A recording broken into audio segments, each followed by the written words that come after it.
Any hospital in a conflict is protected by the Geneva Conventions. They're the foundations of the rules of war, and they state that medical units shall be respected and protected at all times, and shall not be the object of attack. However, in some circumstances, hospitals can lose their protection if they are used to commit, outside their humanitarian function, acts harmful to the enemy. That's something Israel says is happening at Al-Shifa Hospital, the biggest hospital in Gaza.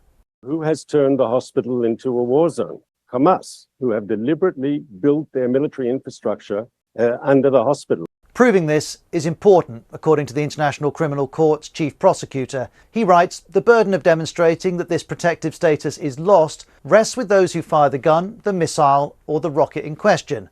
Israel says it does have evidence that Hamas is using Al-Shifa Hospital as a base, and the US says this. We do have information that Hamas and the Palestinian Islamic Jihad uses some hospitals in the Gaza Strip, including the Al-Shifa Hospital, as a way to conceal and support their military operations and hold hostages.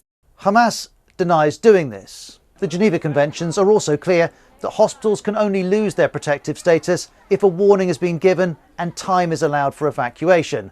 Israel says it does do this, although that's disputed. But even if there is evidence, even if warnings are given, the UN emphasises that Israel's obligations under international law remain. To ensure that civilians are spared, that the principles of distinction, precaution in attack and proportionality are respected.